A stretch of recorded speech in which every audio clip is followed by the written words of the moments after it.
Ano ba din? Last Sunday ay tinalakay natin yung third pool. Kung ano ba yung third pool? Doon nakita natin ang third pool. Dapat klaro sa atin to, malinaw sa atin. Amen? Na hindi tayo nag-presume, hindi tayo nag-claim lang. Magkos, naunawaan natin pag sinabi natin third pool. Ang malinaw sa third pool ay speaking the word. Okay? At yung word na yon ay hindi word of man, hindi desire of man, hindi prayer of man, hindi human sympathy, hindi yan na naisip ng tao. The third pool ay speaking the word. Ano yung word na yon? Third pool ay the word of the Lord. Okay? So pag sinabi mong the word of the Lord, ito yung salita mismo ng Panginoon na hinayag sa'yo. Okay? Yan ay makita natin yan ay nangyayari sa mga propeta. Tama? Because sila sinasabi, kinakausap sila ng Panginoon kung ano yung kanilang sasalitain. Lalo kay, di ba? Yung kanyang six manifestation ng third pool ay ito ay mga sinabi sa kanya ng Panginoon. Sabi sa kanya, bakit hindi mo salitain na yung isda na yun, yung little fish na 25 minutes ng patay, na nakalabas yung kanyang hasang, ay salitain mo, bakit hindi mo salitain na ibalik ang kanyang buhay? Ganon din si Spirit. Bakit hindi mo salitain na lumitaw ang Spirit? Bakit hindi mo salitain yung great blizzard ay tumigil? Yung nagpipray naman siya sa kanyang asawa, pinagpipray niya actually na hindi maoperahan, pero ang findings, ang gusto niya, wag lang maging malignant para maoperahan. Yung prayer niya. Pero sabi sa kanya, tumayo ka. Pinatigil siya mag-pray. Kundi sabi sa kanya, salitain mo kung anong gusto mo. Yun ang mangyayari. So yan ay third pool, mga kapatid, na hindi yan magagaya ng basta-basta lang na magkiklaim. Tama? Hindi mo yan makiklaim ng sino man dahil walang pwedeng mag-impersonate ng third pool. Hindi mo may impersonate yan. Pero sa end time, lahat yan may claiming. May third pool kami, third pool, tapos, di ba? Kaya kailangan ay maunawaan natin ng malinaw para hindi tayo mauwi sa yung presumptuously, yung presumption lang. Naniniwala ko ang third pool, ito yung bagay na magbubunsod sa rapturing ring. Amen? Amen. At kailangan tayo ay merong mga tinatawag na sinabi ang propeta about sa third pool. Kaya dapat maunawaan natin ito na yan ay speaking the word, which is the word of the Lord. Hindi siya talaga prayer na nagpipray ka, pipikit ka, tapos pagka nangyari ay third pool, no? Answered prayer, yan o pwede. Answered prayer siya. So dininig ng Diyos ang panalangin mo, yun ay answered prayer. Pero iba pa yung third pool. Kaya nga, iba yung verse 23, Mark 11 verse 23, sa verse 24. Tama? Yung speak to this mountain, yun ang third pool. Pero yung verse 24, tama ba yung 24 o 23? When you pray, believe that you receive it. So prayer yon. So doon yung answered prayer. Pero yung when you speak to that mountain, na mamove siya, na mag-cast into the sea, yun yung third pool, nasasalitain mo. Pero kailangan, ikaw yung pinili ng Diyos na gumawa, magsalita noon, at anointed ka ng oras na yon. Katulad nila Joshua, siya anointed sa time na yon. Dahil kapag nakita niya ang matinding pangangailangan, sa time na yon, habang sila ay nakikipagdigma, At nakita niya ang pangangailangan dahil pag yun ay dumilim, matatalo sila. So maraming mamamatay sa kanilang pangkat. Kaya dumating yung salita ng Panginoon sa kanya, sinalita niya yun na yung araw, diba, yung buwan, manatili ka sa inyong mga princes. So yan ay word of the Lord na third point, speaking the word of the Lord. Okay? At sa bride naman, ang manifestation niya, sabi ng propeta, ay sa time ng little squeezing. Kasi doon magkakaroon na tayo ng desperation. Sa time ng little squeezing, ay pag wala kang numbers, hindi ka miyembro ng Council of Churches, kahit marami kang pera, ay hindi ka na makakabili, hindi ka makakapag-travel, hindi ka ano bang bagay na gagawin mo na wala kang number sa time na yan, yung Revelation 13, ay hindi mo na magagawa. Hindi magiging sa time na yan, kahit na marami kang salapi, ay hindi mo magagawa kapag wala kang number. Okay? Kaya, I believe yung third point na speaking the word ay mangyayari sa atin yan sa time ng little squeeze before the rapture. Okay? So tuloy tayo sa ating preaching ngayon, sa ating sayo ngayong umaga, at binigyan ko siya ng pamagat na after the third pull. Okay?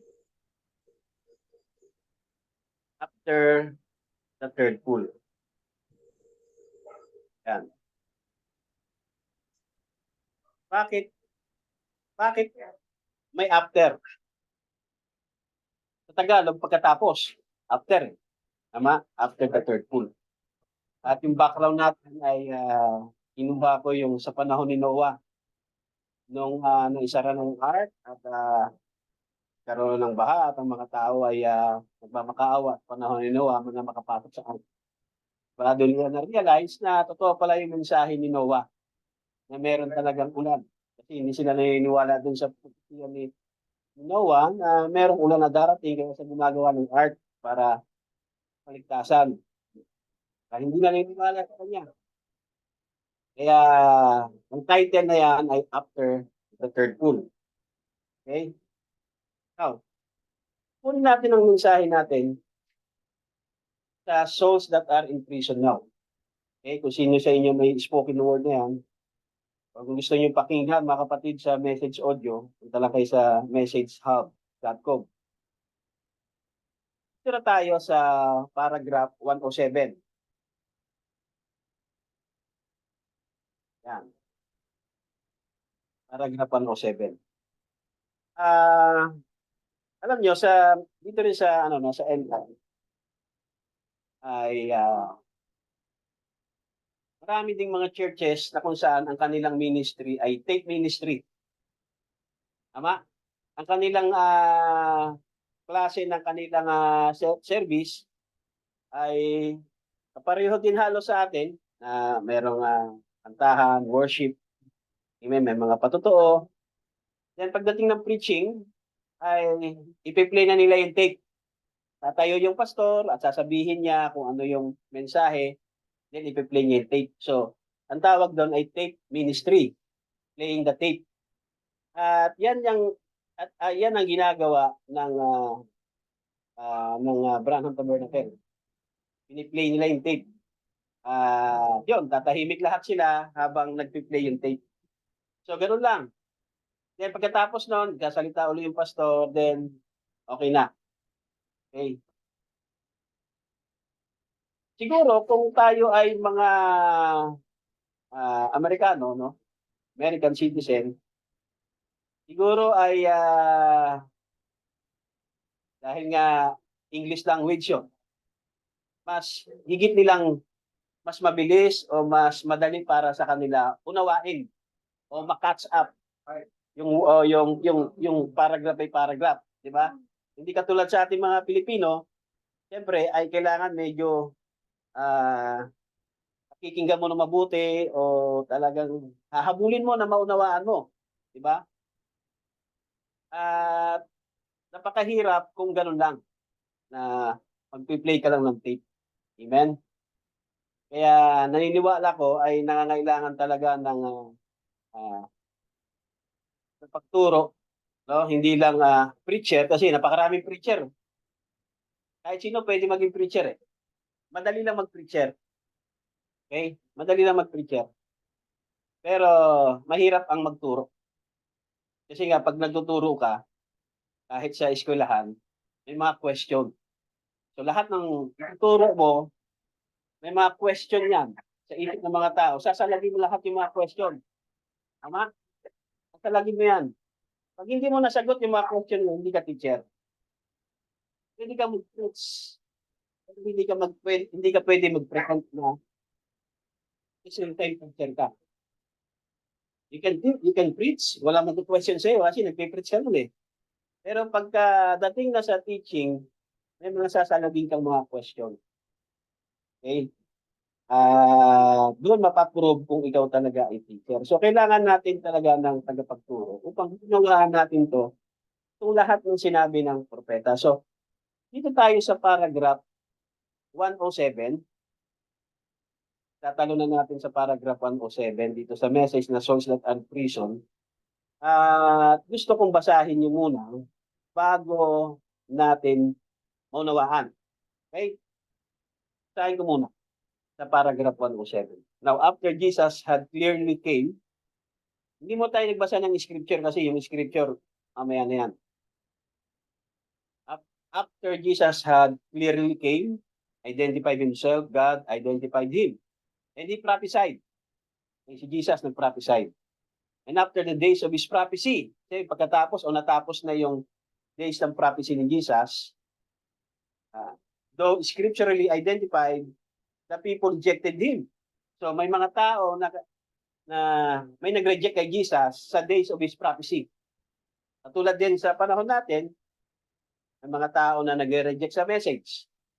Pinapangaral ang message pero nire-reject nila ang message. He preached then after they rejected him here.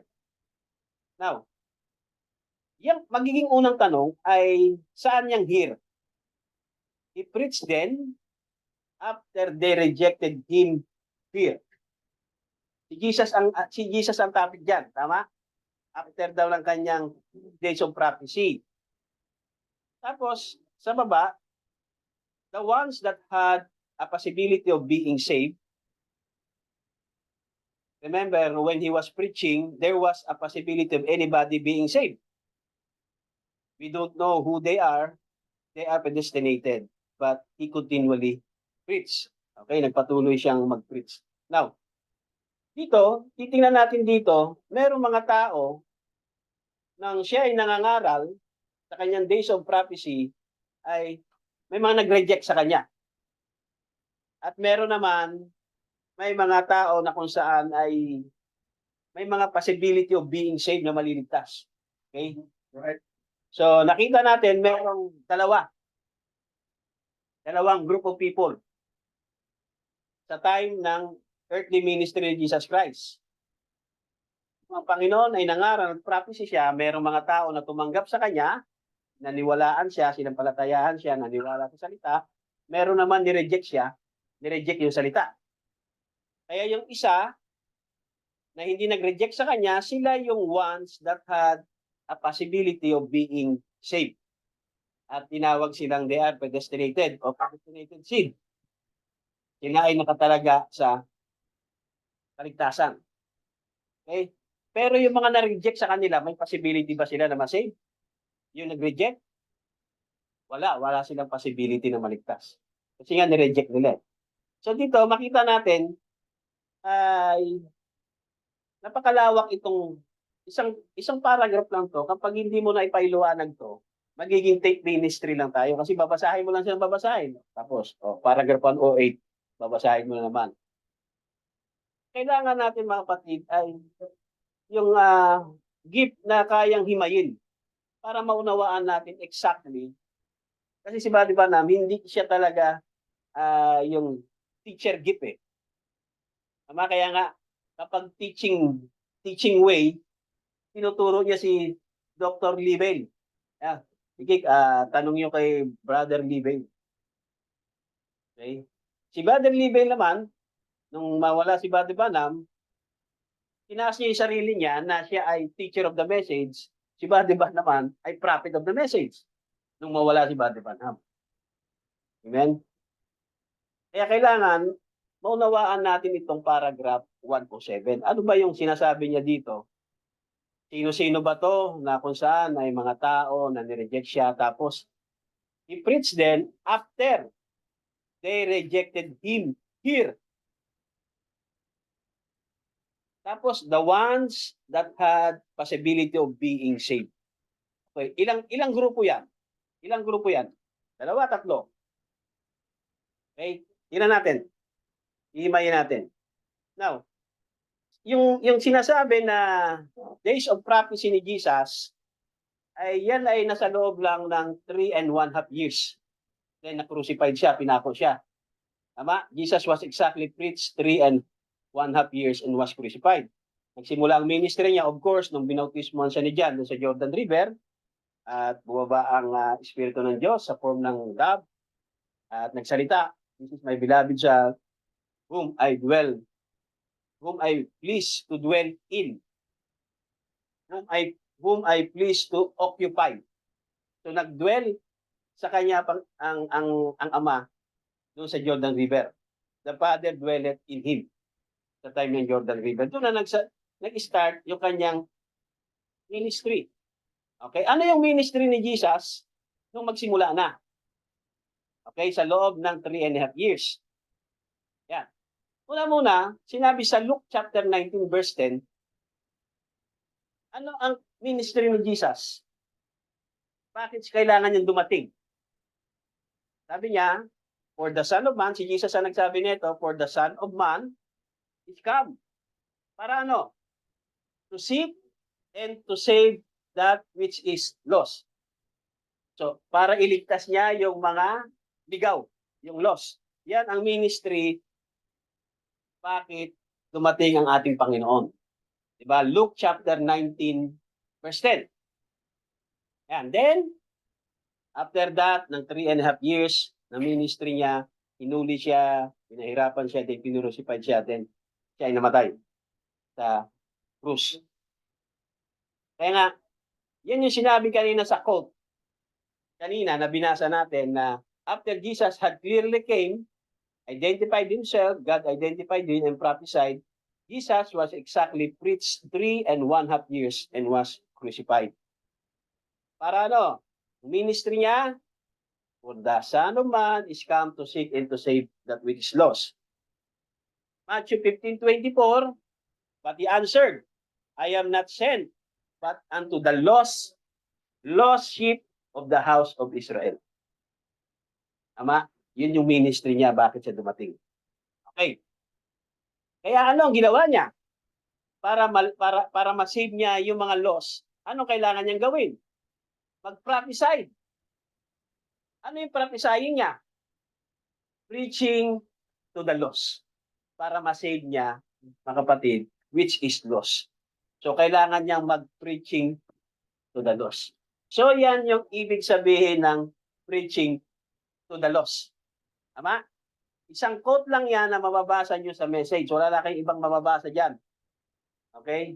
Yung mga nasa ibang mga churches, kapag sinerch nyo yung words na preaching to the lost, isang quote lang yung makikita nyo sa message. At yan ay mababasa nyo sa Souls in Prison. Okay, 1963. Yan pala ang ibig sabihin ng preaching to the lost. Hindi yung pag hindi naniwala sa iyo ay lost na. Diba? Tapos sasabihin, Brother Roger, magkita na lang tayo sa Great White Throne Judgment. Preaching to the lost. So, ang preaching to the lost ay works ni Jesus Christ yan. Yan ang works niya, to seek and to save which is lost. So, anong gagawin niya para ma-seek niya at ma-save niya ang lost? Anong gagawin niya? Magpi-preach doon sa mga lost. So, yan ang ibig sabihin ng preaching to the lost. Hindi yung third pull. Third pull, preaching to the lost. So, hindi yan ang third pull ni Jesus Christ.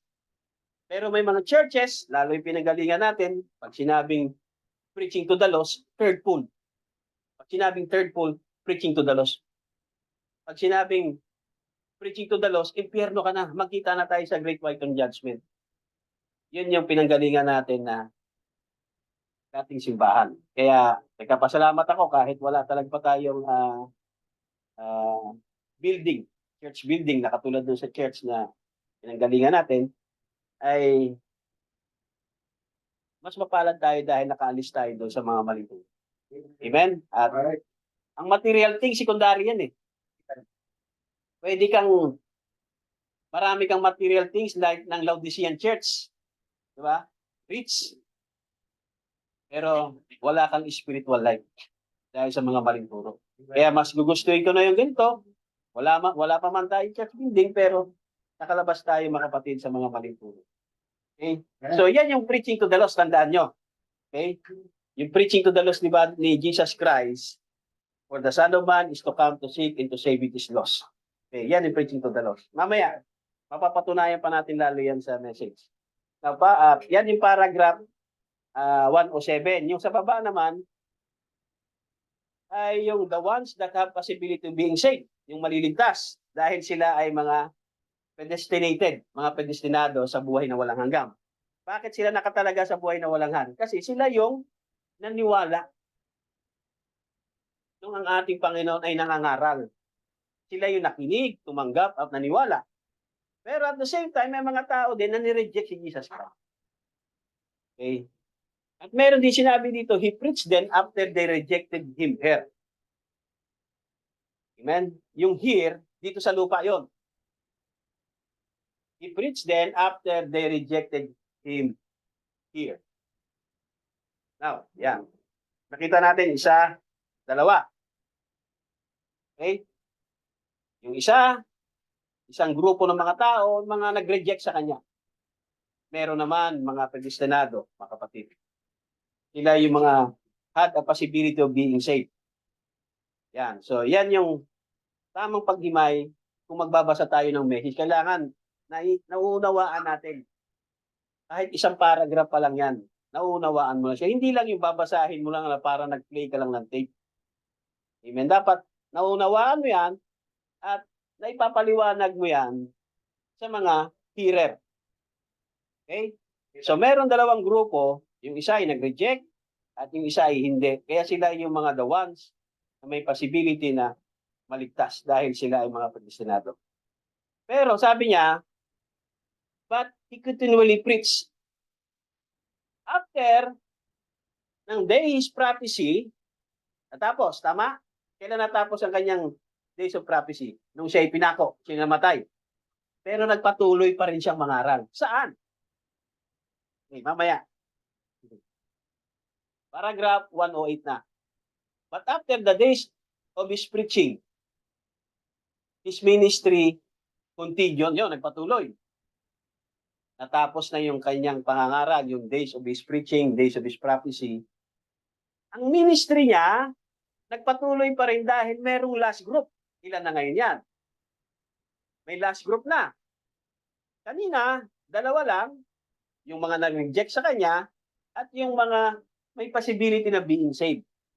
Ngayon, sa paragraph 108, after ng ministry niya, yung earthly ministry niya, nagpatuloy pa rin yung ministry. Dahil because merong last group, the last group. Saan? He preached to was the souls that were in hell. Yun ang ibig sabihin na ang kanyang ministry. Natapos na yung earthly ministry niya, dahil pinako, namatay siya. Nung namatay siya ay nag-ministry siya doon sa impyerno. Nangaral siya doon. Tama? He preached to was the souls that were in hell that could not be forgiven. Anong tawag doon? Anong tawag na ministry yun? Anong ministry tawag yun? Anong works yun? Kasi sa kanyang days of ministry, nakita natin ay preaching to the lost. Tama? Sa kanyang earthly ministry, preaching to the lost. Pero nung nangaral siya sa hell, diba? He preached to us that souls that were in hell that could not be forgiven. Mga hindi matawad. I have clearly read that from the Bible here, from the 2 Peter. Amen? Actually, 1 Peter yan. Sinong tama? Iba-diba ng Bible? 1 Peter yan. Mumble speech, iba-diba nam yan. Kaya kung mag-play ka lang ng tape, hindi ka magbabasa ng Bible, na mumble speech ang propeta, hanapin mo sa 2 Peter. Sa 1 Peter yan. Mamaya, mababasa natin. So, ang tawag yan, mumble speech. Kasi meron din 2 Peter, pero hindi yang he went in preach the souls in prison. Sa 1 Peter, mababasa yon. Kaya hindi pwede na hindi ka rin nagbabasa ng Bible. Hindi pwede yung nakikinig ka lang, tapos yun na. Kasi merong tinatawag, lahat ng mga preacher, kasi ba na, merong mumble speech. Katulad ng kanyang laging sinasabi na instead na 700, 7,000 yung nabanggit niya. Kaya na-question siya. Nagpa-correct siya nun. Sabi niya, nagkamali ako. It was a mumble speech, 700, not 7,000. So, ganun din, kung ikaw ay tagapagturo, nangangaral ka, kailangan malaman mo rin kung ano yung mga mumble speech. Yan, hindi ka lang magkukot ng magkukot. Sinabi ng propeta 2 Peter. Sinabi ng Bible 1 Peter. Sino tama? Sige. Saan kayo? Sinabi ng propeta o sinabi ng Bible? Magkaiba eh. Kay Buddy Banham, 2 Peter. Sa Bible, 1 Peter eh. So, anong tawag ngayon dyan? Mumble speech. So, maunawaan mo. Part ng human yun. Okay? Right. Yan. Jesus, in his earthly ministry, 3.5 years. Sila yung the ones that had possibility of being saved. They are predestinated. Mga nakikinig yan. Mga naniwala, mga sumama. Ito naman, mga tao na nag-reject sa kanya. Yung mga Pariseyo at mga Saduseyo. Okay? So, sila yung nag-reject sa kanya at ito naman yung mga the ones had the possibility of being saved. They are predestinated. So, mayroong dalawa. Then, nung siya ay namatay, tama? 1 Peter 3:18. Kaya sinabi ko, sabi ng Bible, 1 Peter 3:18. For Christ had once suffered for sins, the just, for the unjust, that he might bring us to God, being put to death in the flesh. So Jesus Christ was put to death in the flesh. But we can, by the Spirit, resurrection yung tinutukoy doon, yung quickened by the Spirit. Jesus in hell, sa 1 Peter 3:19, by which also he went and preached unto the spirits in prison. Yun yung hell.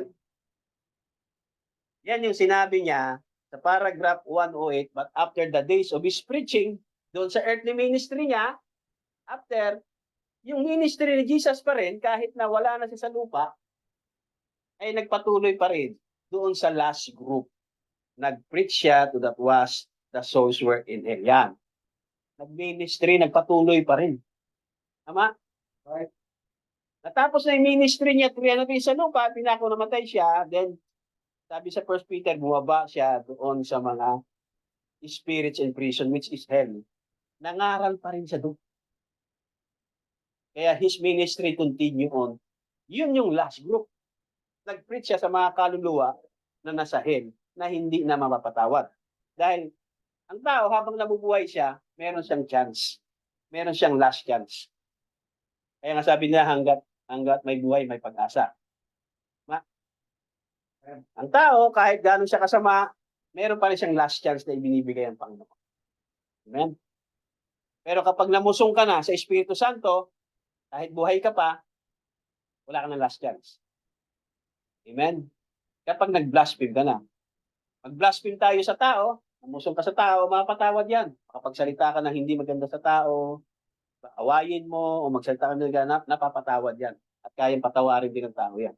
Pero kapag sa Holy Spirit namusong ka, wala nang kapatawaran yon. Okay, ngayon dito, ang tao, ang kapatawaran ay binibigay sa tao habang siya ay nabubuhay. But after this life, wala nang forgiveness. Kaya that's why yung young rich man, nung namatay siya, hindi na siya humingi ng tawad. Anong sabi niya na lang? Pwede ba amang Lazaro, idamti na lang ni amang Abraham, maidamti na lang ni Lazaro yung kanyang daliri doon sa tubig at ipatak sa dila ko para magkaroon man na siya ng maginhawahan. Kasi wala na nung forgiveness after this life. Dito sa flesh, kasala ka, may last chance pa tayo. Sa first time, pwede kang mag-reject. Pero kapag ipinresent kayo ang gospel for the last time at i-reject mo na, eternally na yun. Separated. Kasi binigyan ka na ng Diyos ng last. First time, binigyan ka ng last time. Dahil ang Diyos, hindi naman siya nagja-judge without warning first. So maaari ang tao, magkaroon siya ng first chance at magkaroon siya ng last chance. Pero pagdating ng last chance, ay nireject mo pa rin siya, wala na rin forgiven. Okay? Kaya yung third group, makita natin, sila yung mga nasa impyerno. Kasi nga, before na isilang dumating si Jesus Christ, may impyerno na, wala. Wala. Meron na mga kaluluwa ba doon? Wala. Meron na, nandun na, bago pa isilang si Jesus Christ. Kasi, iatras mo ang panahon, may Old Testament saints. Old Testament, sino yan? Sa panahon nila Noah, sa panahon nila Abraham, yung mga namatay doon. Diba? Saan sila napunta? Sa hell. Yung mga nag-reject sa panahon ni Noah, sa mensahe ni Noah, kaya nakita niyo sa background, yung mga namatay sa baha. Diba? Doon sila napunta. Kaya ang ginawa ng ating Panginoon, hindi pwedeng maging justice, magiging injustice ang Diyos kung hindi siya mangangaral doon. Kaya kailangan niya bumaba, ipagpatuloy ang ministry niya para mangaral sa mga kaluluwa na nasa hell na hindi na mapapatawad. Okay? Yan. 1 Peter 20 naman. 1 Peter 3:20, which sometime were disobedient when once the long-suffering was waited in the days of Noah. Kaya yung mga pinangaralan niya, yan yung mga tao in the days of Noah na hindi nagwala kay Noah, na nag-reject sa panahon ni Noah, sa message ni Noah. While the ark was preparing, wherein few that is 8 souls were saved by water. Now, yan sa picture na yan, kasi kinarap ko lang naman yan. Nahanap-hanap ko lang yan para meron lang tayong pictures. Bakit may anghel? Diba? May anghel. Dahil sa ganoon din sa Jude naman, sinabi sa Jude 1, chapter 6, and the angels which kept not their first state, ano ba yung first state nila? Dun sa heaven. Diba? Sila ay mga holy angels of God. Dahil nadaya sila ng Satanas, but left their own habitation sa heaven, nasa na sila ngayon? Iniwan nila kanilang habitation, had reserved in the everlasting chain under the darkness unto the judgment of great day. Nasa hell din. Okay, yung mga anghel na nadaya ni Lucifer doon sa heaven. Kaya merong group 1, mga tao na predestinado, being saved, at meron naman na mga, yung sa taas, mga taong buhay yan. Ito naman sa baba, mga patay na to, mga kaluluwa na to. Pero nahati pa sa grupo yung sa earthly ministry. Isa, civility being saved. Ito naman, yung mga taong nag-reject sa kanya. At namusong sa kanya. Namusong sa Diyos. Okay? At nung siya'y namatay, bumaba siya, nangaral pa rin siya. Kaya yung isang last group na binabanggit. Okay? So, naunawaan na natin yung paragraph 107. So, paragraph 107 lang, ganyan pala kalawak yun. Ayan, kung walang maghihimay, walang teacher na maghihimay, paano natin maunawaan yan? Sige, babasahin na lang natin. Basahin lang natin. Tapos paragraph 108 naman. Diba? Kaya napakahalaga na meron talagang gift of teaching na magtuturo. Naunawaan natin ng buo yung mga sinabi na ba, di ba? Amen? Hindi lang yung, praise the Lord, amen, ang ganda ng mensahe. Pero totoo, hindi mo naunawaan yung buong picture ng 107. So, ang picture ng buong 107 ay ito pala. Yan pala yung picture ng buong 107 paragraph.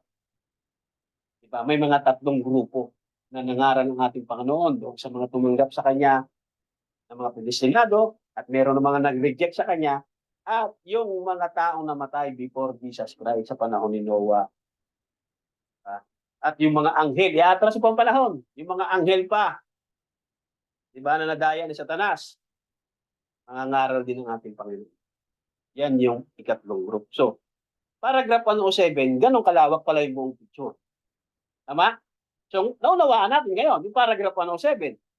Paano kung walang ganyan? Unawaan kaya natin yung buong picture? Pare, kalahati lang siguro. O yung ilang paragraph lang. Pero kung walang gift of teaching, maghihimay niyan, hindi natin maunawaan na ganyan pala yung ibig sabihin ni Bato Pangha. Amen? Sa paragraph 107 ng 108. Yan. 108. Okay? Yan. Kaya yan yung last group. The last group. Yung binabanggit niyang last group, yan, last group, yung nasa hell. Sila yung last group. Okay? Kaya meron dalawang grupo. Yung mga buhay at yung mga patay, yung mga kaluluwa. Okay? Pero sa kanyang earthly ministry, nahati sa dalawa. Yung isa ay tumanggap, yung isa ay nag-reject. Tuloy natin. Now, ang judgment ay hindi ngayon. Kaya nung pumunta si Jesus Christ, doon nangaral lang siya. Hindi para hatulan, kasi hindi pa hatulan yun. Ganon din ang Panginoon, hindi para hatulan yung mga laws, kundi mangaral siya para masave. Yung mga nag-reject sa kanya, hindi rin para hatulan. O impyerno ka, hindi. Nire-rebuke niya yung mga organization niya ng ministry ni Jesus Christ. Yan yung isa sa mga works niya. Rebuking. Pero hindi pa rin hahatulan o impyerno ka. Eh dito sa end time, kapag hindi ka naniwala sa turo niya, o magkita tayo sa Great White Throne Judgment, pambira hatulan kagad. Hindi ba pwede sa rapture lang muna, Pastor? Bakit sa Great White Throne tayo magkikita? Hahatulan mo ba ako? Oo. Kasi hindi ka sumama ka sa mga rebelde. Eh. Diba? Pero kay Jesus, nangaral siya, pero hindi hatulan. Kasi ang judgment, mga kapatid, ay hindi pa ngayon. At wala pang burning hell. Nasa hell pero hindi pa burning. The trial is the Great White Throne. So meron munang trial. Hindi mo pwedeng hatulan muna sila yan.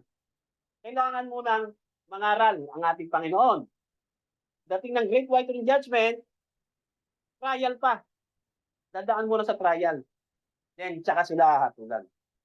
Kaya ngayon, sabi niya, but now, ngayon, sila ay nasa tinatawag na prison house. Nag-aantay sila ng trial. Okay? Amen. Jesus, after he had finished his ministry, preached to those souls that were unsavable. So, yung mga kaluluwa doon, mga unsavable na, yung pinuntahan niya. That could not be ever be saved. Hindi na maliligtas. Yung mga nasa impyerno. Wala nang chance by any means na maliligtas pa yung mga kaluluwa na nasa impyerno. Pero kailangan pa rin ng Diyos na mangaral siya doon. Upang pagdating ng paghatol, ay magiging just ang Panginoon. Tama? Kasi hindi mo sila pwedeng hatulan nang wala silang narinig na salita. So kailangan pa rin. Kaya yun ang reason, nagpatuloy ang ministry ni Jesus Christ sa hell, kaya kailangan pa rin lang marinig ang salita. Para pagdating ng hatulan, ay magiging matuwid ang Diyos sa kanyang paghatol. 1:115. Okay, paragraph 1. And as the Father sent him to preach to the living, to those who had hope.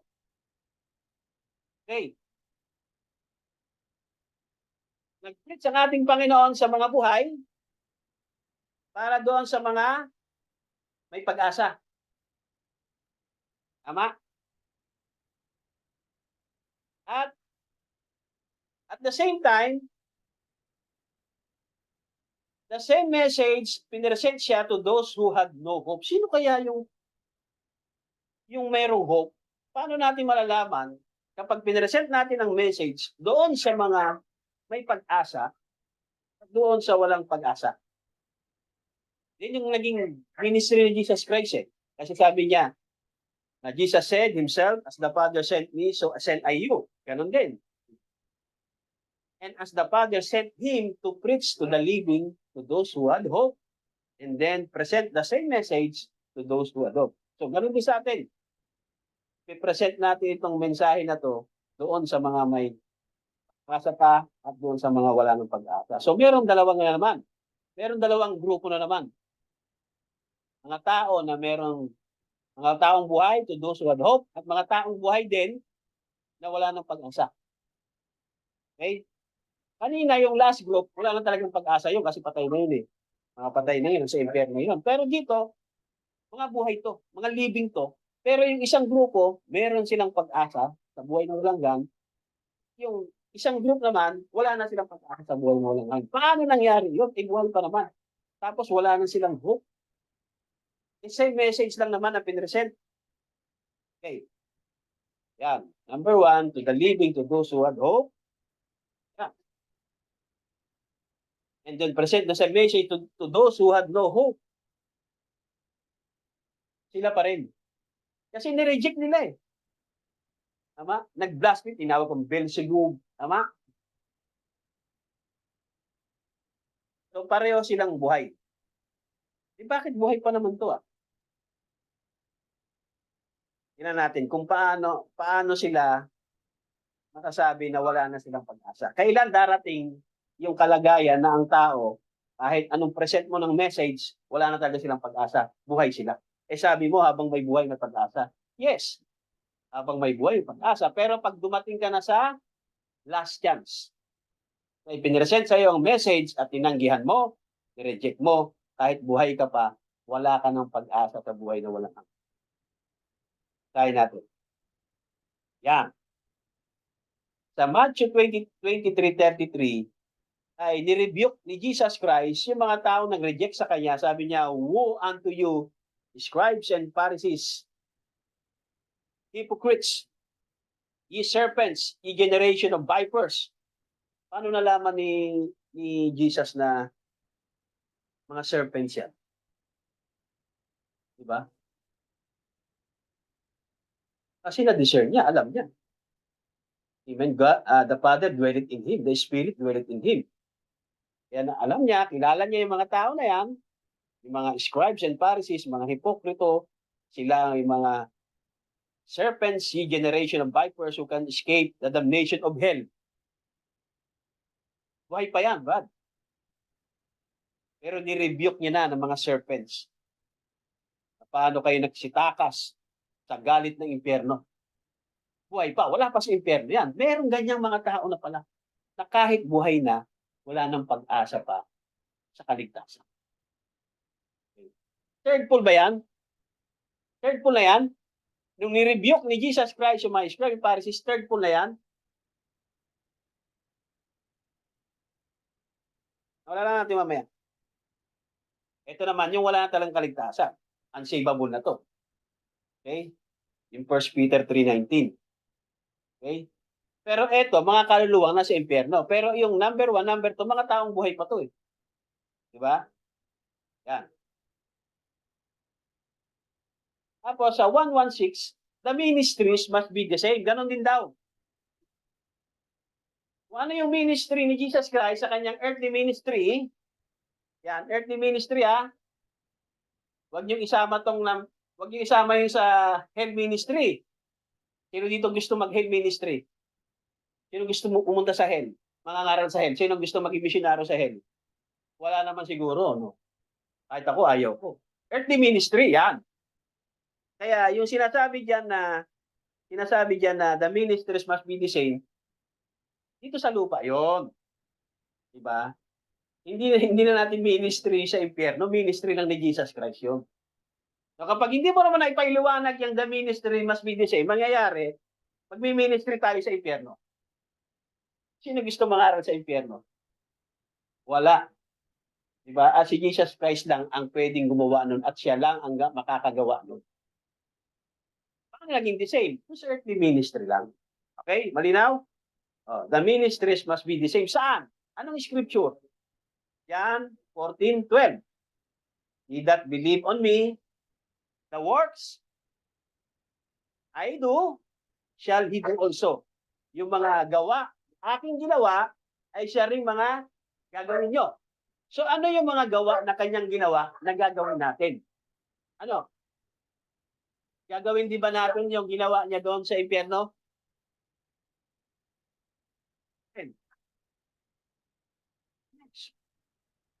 Preaching to the lost.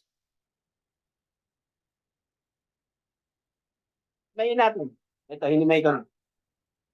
The ministry must be the same. John 14:5, did not believe on me. The works and that I do shall he do also. The works. Ano yung the works? Ano yung mga gawa na yan? The works. Healing the sick. Yung works works ang pinag-uusapan dyan. John 14:12, yung works. Preaching to the lost. Healing the sick. Then to the impossible to be ever be saved. Sa impyerno. So merong tatlong works siya. Yung works niya may tatlo. To the lost, healing the sick, and then the impossible to ever be saved. Nag-preach siya doon sa hell. Doon sa mga imposible na maligtas. Okay. Tandaan niyo yung tatlong works na yan. Tatlong work na yan. Yung works ng John 14:12. Ganyan din daw yung ministry must be the same. Pero ang tanong ko, ganyan din ba? Bababaan ba tayo sa impyerno? Hindi. Siyempre. Si Jesus Christ na makagawa nun. Kasi siya nang tinatawag ng Messiah. Okay? The work went on just the same. The ministry of Jesus Christ, nag-reincarnate sa church. In His church in the last days. Pero yung pangatlo, nabababa sa impyerno, hindi yun. Kasi ninitaw natin, tayo dun sa heaven.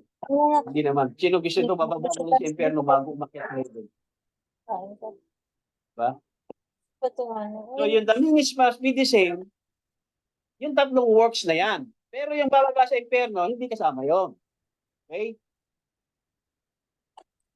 Sabi niya, there will be a ministry that will show great wonders. Okay, ano yun? Yung Joel. Joel chapter 2 yan. Said, but there will be no time for redemption. It's all over. Time has gone to book.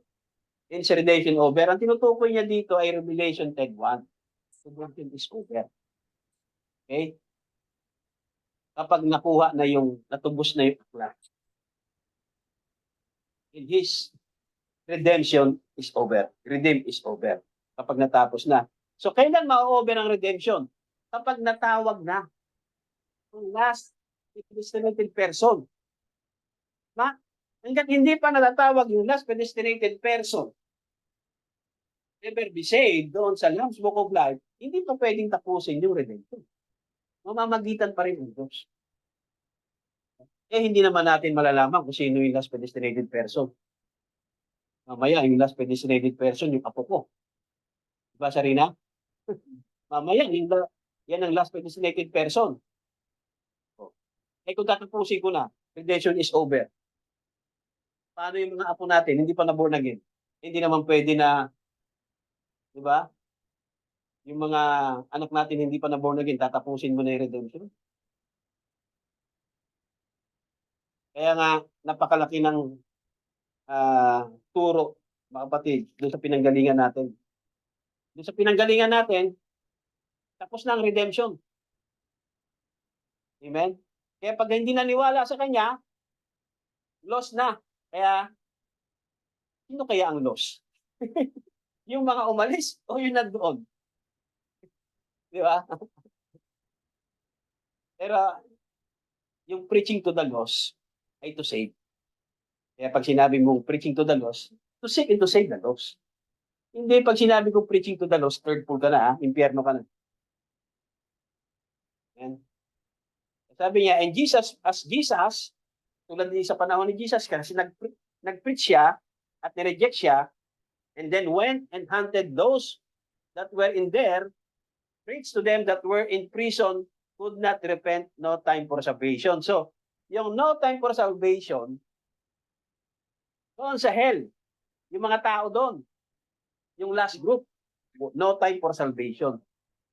At kapag ang redemption is over na, no time for salvation na rin. So darating ang time, kapag natapos na yung redemption, no time for salvation. Yan yung Revelation 10:1. Yung mighty angel, iba yung panahon ng mighty angel sa seventh angel ng Revelation 10:7. Kaya yung Revelation 10:1 na mighty angel, at yung seventh angel ng Revelation 10:7, yun ay magkaibang panahon. Hindi mo pwedeng ilagay sa isang panahon. Kasi pag nilagay mo sa isang panahon, ay naging redemption is over na talaga ngayon. Maraming matitisod.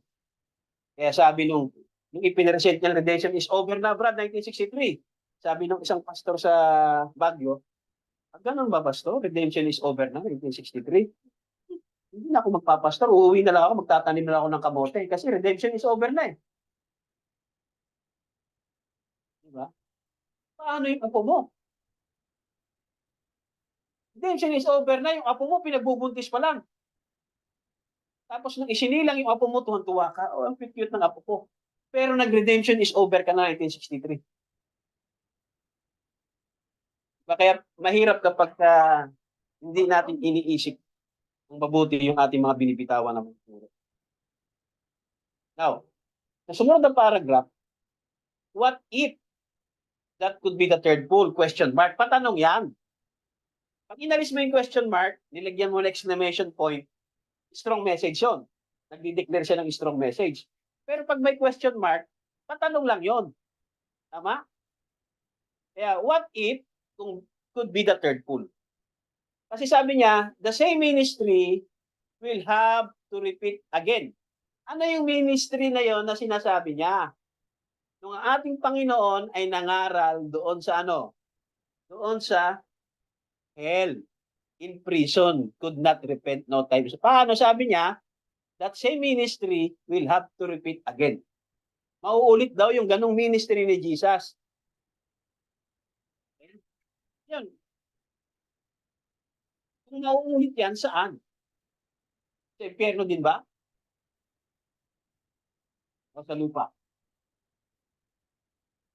Mauulit yung ministry na yan sa time ng ano? Redemption is over. Kung paano ang naging ministry ni Jesus doon sa hell, mga kapatid, nag-preach siya doon sa mga wala ng kaligtasan. Ganon din sa time na kapag ang redemption is over na, kailan matatapos ang redemption? Kapag nag-rapture na. Kapag kinuha na ang bride, na-rapture na, tapos na ang redemption.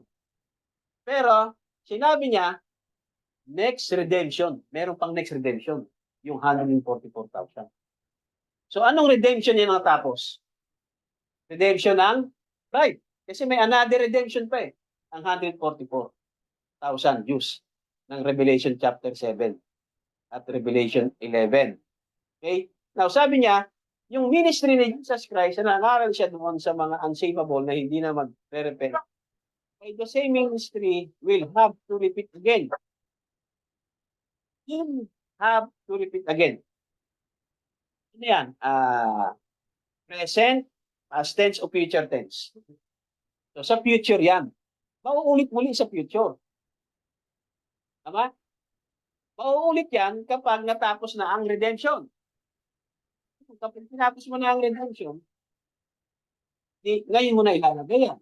Kaya mahirap kapag hindi natin binabasa ng tama yung sinabi ng propeta. Kasi the same ministry will, hindi now, will have to repeat again. Yan ay sa future. Kaya sabi niya, paano kung yan ay third pole? Question mark. Hindi yan exclamation, ha? To the eternal loss.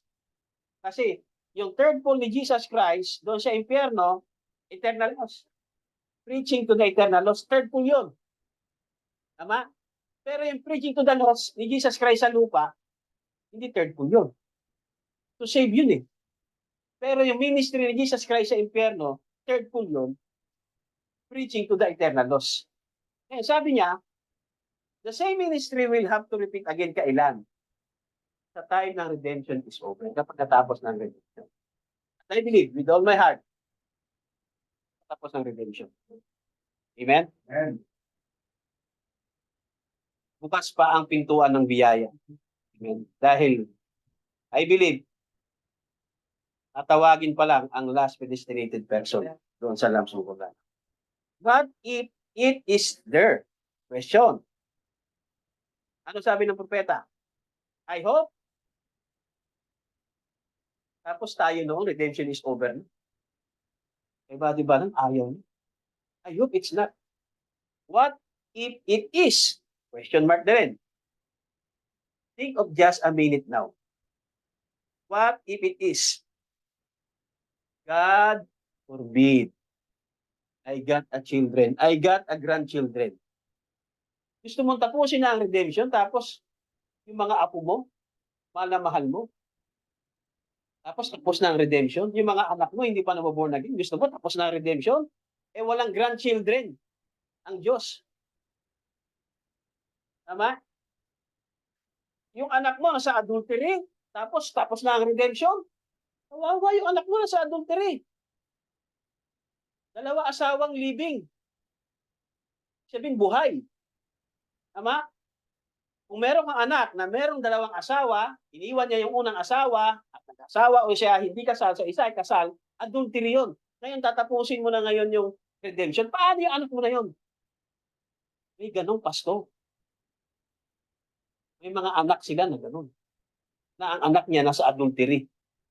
Pero ang turo niya tapos na ang redemption. Yung mahal na mahal mo na anak. Diba? Ano yung apo mo? Tapos gusto mo na, redemption is over na. Hindi ka ba naaawa sa anak at sa mga apo mo? Gusto mo na, redemption is over na. Paano sila makakasama sa rapture? Walang grandchildren ng Diyos. Kailangan lahat ay maborn again. Maliban lang sa baby. Mga baby. Pag namatay yan, goes to heaven yan. Pero yung nasa tinatawag na age accountability na, kailangan nilang ma-rightful position. Kailangan nilang ma-born again. Paano kung hindi na born again tapos redemption is over na? Diba? Kaya sabi ni Buddy Branham, I got the children kasi yung mga anak niya hindi pa na born again eh. Diba? Eh sabi niya, God forbid. I hope it's not. Pero may mga pastor, naniniwala na tapos na ang redemption. Naniniwala ako, the same ministry will have to repeat again kapag natapos na ang redemption. Yan ang tamang paghimay, pag-unawa dito sa paragraph 206. Okay? Pero sabi niya, but it sure looks pretty close. Ayun na pala. Malapit na. Yung the same ministry will have to repeat again, but it sure looks pretty close here. Napakalapit na. Para maulit yung ministry na yon na magpipreach ka doon sa mga no time for salvation. Malapit na. Okay? Tapos, 2:37, Jesus said, many will come to me in that day, say. Marami akong ginawa. Nagpalayas ako ng demonyo. Di ba? Sa Marcos 7:7 yan. Tama? Tapos sinagot niya, they eat manna in the wilderness, sabi niya, bawat sa kanila namatay. Eternally separated. They are dead. That's eternally gone. They perish right there in the wilderness. Namatay sila doon sa wilderness. Tama? Yung mga kumalaban kay Moses, yung mga nagmurmur, ayan o, namatay sila isa-isa. Diba? Una muna, namagitan muna si Moses eh. Tama?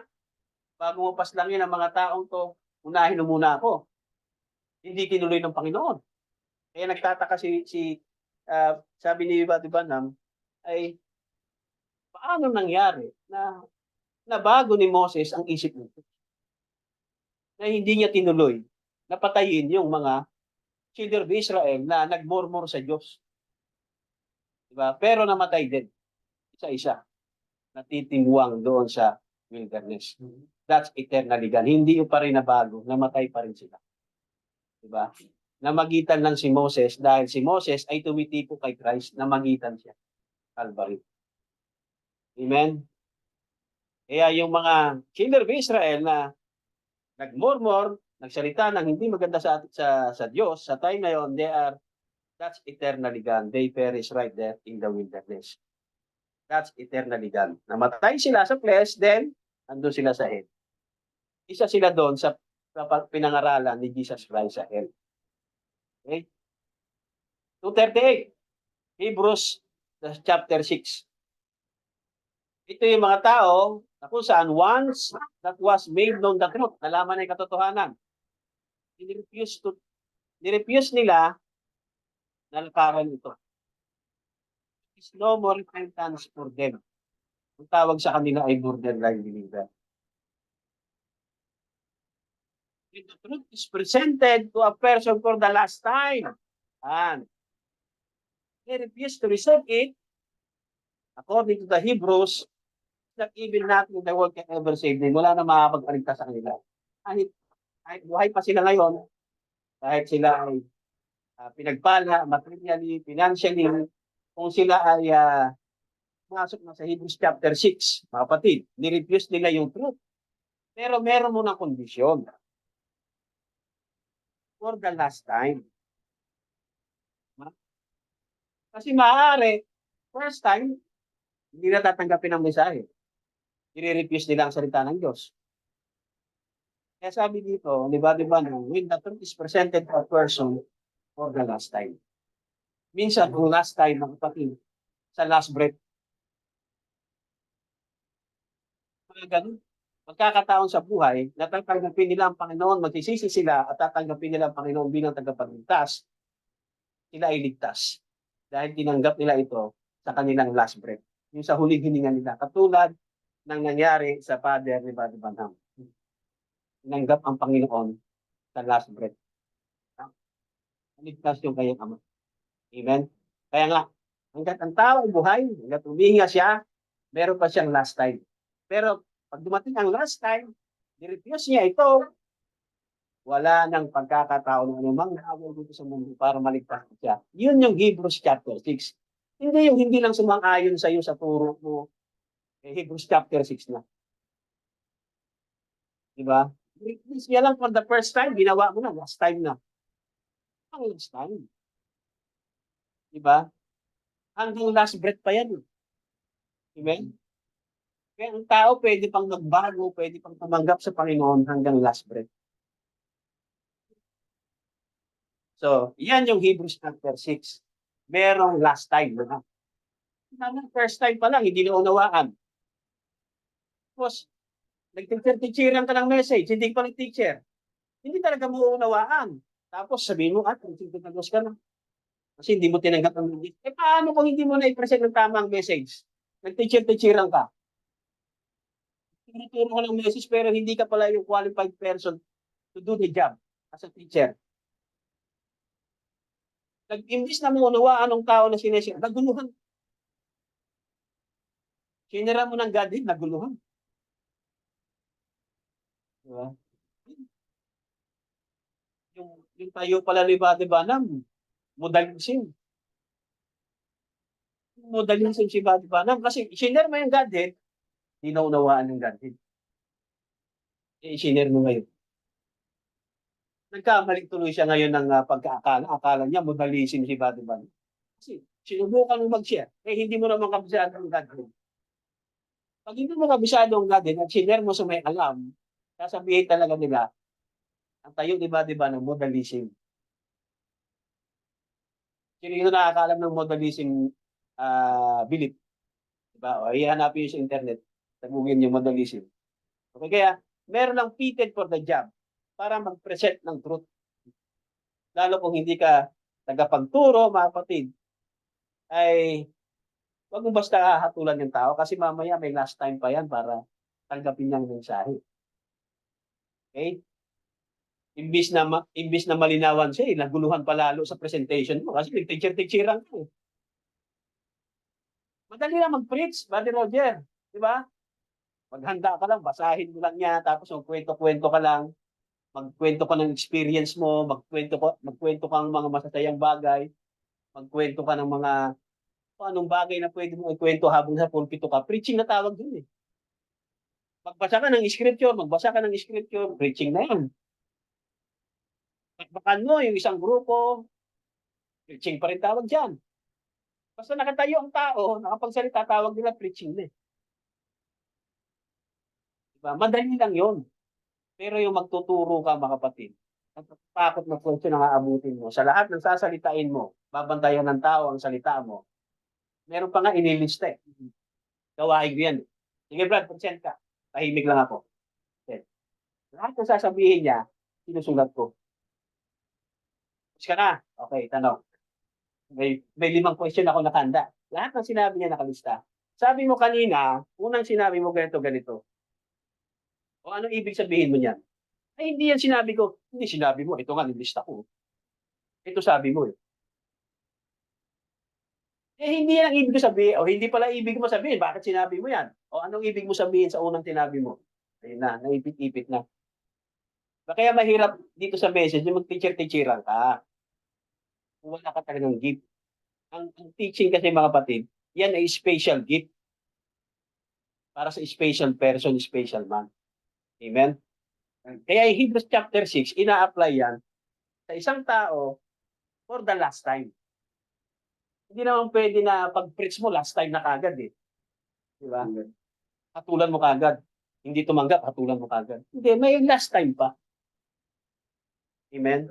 Kaya nga iniisip ko, mamaya, mali lang yung presentation mo ng senior mo, kaya hindi naintindihan, kaya hindi tinanggap. Diba? O hindi pa appointed time. May appointed time eh. Mamaya ang appointed time niya sa last time, hindi sa first time. Hinatulan mo na ngayon, preaching to the lost ka na. Impyerno ka na. Yan. When the truth is presented to a person for the last times and they refuse to receive it, yun ang Hebrews chapter 6. Kaya may pag-asa pa, yung mga tao, sa first time na nirefuse nila, may pag-asa pa yan kasi may last time pa. Okay, so wag tayong judgmental kung hindi tayo paniwalaan. Hayaan na natin kung tayo paniwalaan. Yan. Kapag nangyari yan, when the truth is presented to a person for the last time and they refuse to receive it, ano na? O dyan na, dyan mo na ilagay na they are finished. No repentance, no redemption. There's nothing left of them. They are eternally separated pero buhay pa. Kapag pumasok na sa Hebrews chapter 6. Pero kailangan for the last time.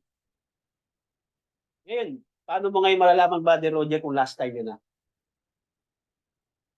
Paano mo malalaman? Kunyari, siniran mo. Paano mo malalaman kung last time na? Nireject nila? Hindi. Nireject nga. But paano mo malalaman kung last time na? Nung tao niya na i-reject yun. Maliban na lang kung i-reveal sa iyo ng Diyos. Kung anointed ka nung time na pinangaral mo. Yun yung magiging last time ka. Pero kung hindi ka naman anointed, tapos mali-mali pa yung pagpapresent mo ng message. Diba? Kaya mahirap talaga mag-teacher-teacheran. Okay? Now, sa 2:40, remember the angel which kept not, yung binasa natin sa Jude chapter 1, kept not their first state, but left them in prison house in darkness, where the world is walking today, in the same prison, there is no repentance. Yeah, wala na dyan. Mga kaluluwa na yan. Diba? Sa mga anghel. Yan, Jude chapter 1 verse 6. Okay? 2 Peter 2:4. Ayun. Yun ang 2 Peter. For if God spared not the angels that sinned, but cast them down to hell and delivered them into judgment. Yung mga anghel yan. Pero yung 1 Peter, yung mga tao sa panahon ni Noah ng mga namatay. Diba? Yung 2 Peter, yung mga anghel ang tinutukoy nyo naman. Kaya, na-mumble speech siya, imbis na 1 Peter, 2 Peter ang nabanggit niya. Kasi pareho naman Peter eh. Diba? Kaya pag hindi ka nagbabasa ng Bible, hindi mo makikita yung mumble speech ng propeta. Sasabihin mo, tama yan, propeta may sabi. Na-mumble speech nga, ipaglalaban ng pang tama eh. Yung propeta nga, nag-humble eh. Kamali ako, 7,000 instead of 700. Yeah. The Bible said, fallen angels will listen to Lucifer. Now, sabi niya, now I wonder if the third fool could be? Question mark ulit. Nag-iisip niya, kung ang third fool ay ano, could be? Oh God. Ano daw? May it be far from that. Gusto niya ano? Ano gusto niya? Ngayon na? Gusto niya matagal pa. Gusto niya malayo pa. Is that what the third fool is for? Could that be? Oh my, think of it, friends. Think of it. I don't like to. Ayaw niya pa. Gusto niya matagal pa eh. Pero tayo mga end time, gusto natin, kapag hindi naniwala, preaching to the lost, impyerno ka na.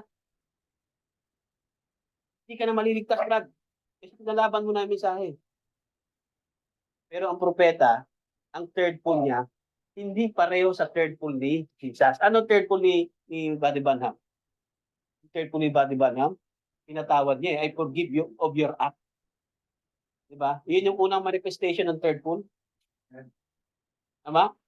Doon sa Vermont, 1957, pumunta siya sa Burlington, Vermont, nangaral siya. Ano sabi niya? Sabi siya, sabihin mo mabubulag, mabubulag. Kasi gumagawa ng kahalayan yung magsyota. Doon mismo sa place kung saan siya nagpi-preach na. During preaching mismo, so nadi-disturb na siya. Gumagawa na siya ng kahalayan. Sabi sa kanya ng Holy Spirit, sabihin mo mabulag. Mabubulag yan, sabihin mo mamatay, mamatay. Ang sinalita ng propeta, hindi yung kung ano yung sinabi sa kanya. Ang sinalita niya ay, I forgive you of your act. Yung pala yung trap na sinet sa kanya. Kung sinet sa kanya na trap, kung ano yung sasabihin niya, kung ano yung sasalitain niya. Kaya sabi niya, tama yung sinabi ko.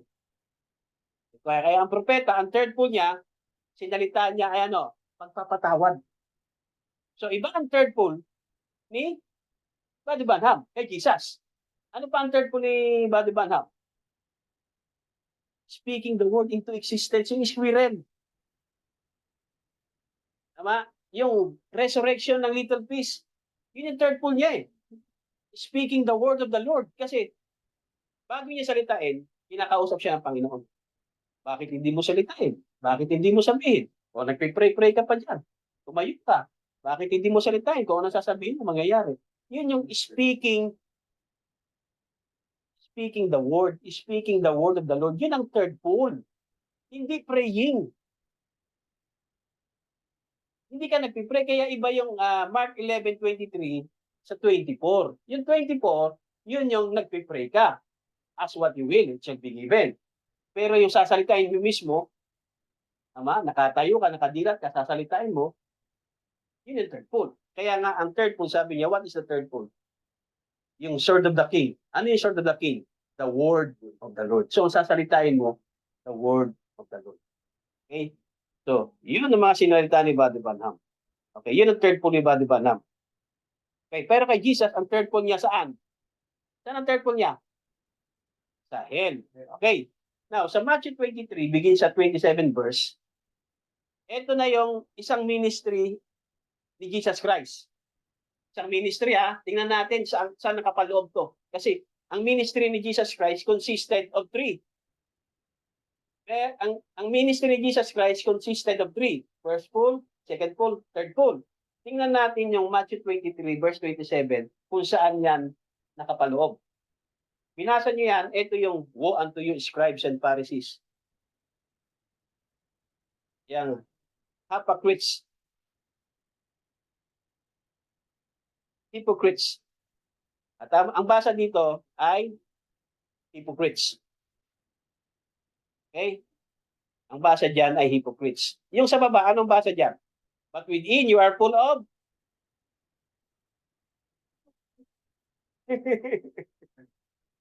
ayan. Mali. Hypocrisies. Hypocrisies. Okay. Google. Ang basa pala dyan, but within you are full of hypocrisies. Pero yung eto, hypocrites. Okay. Kasi, nagsisearch din ako sa pronunciation eh. Diba? So, kailangan din, mag-aral din tayo ng right pronunciation. Amen? Hypocrisies. But within you are full of hypocrisies in iniquity. Ito naman, ang basa pala dyan, hypocrites. Yung isa naman, hypocrisies. Okay. So, dito sa Matthew 23 verse 27, ito yung mga hypocrites, yung mga scribes and Pharisees. Okay? Sa panahon natin, ito yung mga economical council at mga Pentecostal sitting there. Kaya sabi niya, but within you are full of hypocrisies in iniquity. Okay, ito yung mga nag-reject kay Jesus Christ. Kaya ngayon, what is iniquity? Iniquity is something that you actually know is right, alam mo tama, and you won't do it. Yan yung iniquity. Okay, something, paano mo wala po? Something na to. Yan. What is iniquity? Something that you actually know is right and you won't do it. Okay? Kaya tinawag yung generation of vipers. Woe unto you, scribes and Pharisees, hypocrites, because you build the tombs of the prophets and garnish the sepulchres of the righteous.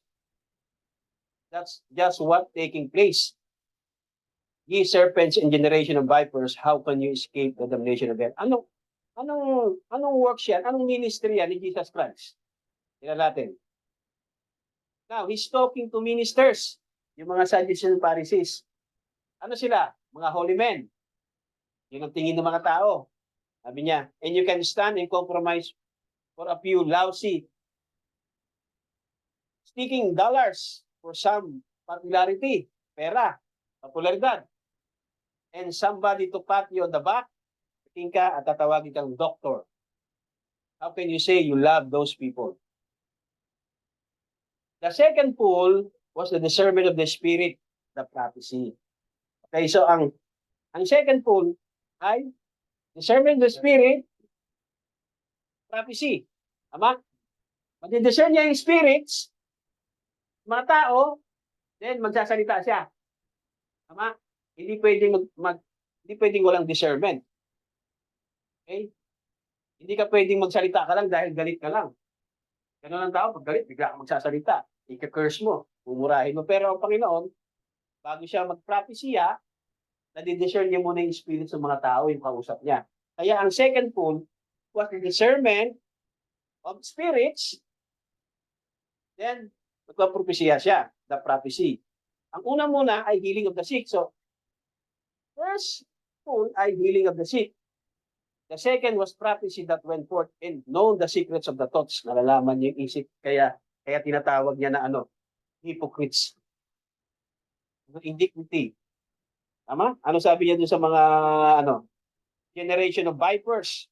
How can you escape the damnation of hell? Paano niyo nalaman yun? Kasi nga, ang kanyang second ay discernment of spirits, saka siya sasabihin kung ano yung na-discern niya doon. Mga hipokrito kayo. Diba? Nagpapanggap kayo ng mga holy men. So, ano yung first pool? Healing of the sick. Second ay discernment of spirits, the prophecy. Diba? Nalalaman niya yung secrets of the heart when the word itself was made manifest. Now, sa 268, bakit bigla niyang binanggit yung 7? Tama, pinag-uusapan dito yung triples eh. Tingnan nyo bakit naisingit niya yung 7? 7 seal yan eh. Okay? Remember, the 7 is the penis. Would this be the penis pool? Is all over? Kung ang 7 ay penis ng 7th seal, ito bang third pool ng triples, ito ba yung penis pool? All over? Could it be? Okay. 7 is the penis. Kasi 1, 2, 3, 4, 5, 6, 7. Ano yung panghuli? Yung 7. 7 seal yan eh. Ano yung panghuli ng triples? Yung third pool. First pool, second pool, third pool, panghuli. Okay? Imayin natin. The penis pool. Ano yung the penis pool ng triples? May triples. The ministry of Jesus Christ consisted of triples. Ano yung pang penis pool ng triples? Yan. Sa 7 seal, sa 7 seal, ang penis na seal ay 7. Sa pools, merong penis pool. Ano yun? Okay, 7 pools. First seal, second seal, third seal, fourth seal, 15, 16. 7 seal, penis. Okay? Sa 3 pools naman, first pool, second pool, third pool. Ang third pool ay ang the penis pool. Okay. Lagi niya yung konekta. Tama? Lalo sa message na 7 seal. Basahin niyo sa 7 seal. Yung Sabino Canyon. Binanggit doon yung Sword of the King. Tapos yung 7 seal. Tapos binanggit niya yung triples. Okay? Now, Jesus' ministry consisted of the triples. First was healing of the sick. But one day, he turned around and started prophesying for his Lord. Ano pinaprophesy niya? For he was second full. Okay? Wonder it has typed right back again. That's the thing they did there. Same spirit, living in the same kind of peoples. Ano yung mga, anong espiritu yan? Katulad yun ng mga ano, yung sinasabihan niyo ng mga generation of vipers. Same spirit din sa panahon natin. Okay? Because they were condemned before. They like Judas Iscariot, born of the son of perdition. You say, Judas, sure. Diba? Nag-discern niya si Judas eh. Kung anong klaseng espiritu siya. Tama? Kaya nagpropesya siya kung ano si Judas. Now remember, he was very religious si Judas, but he could not go all the way with the message.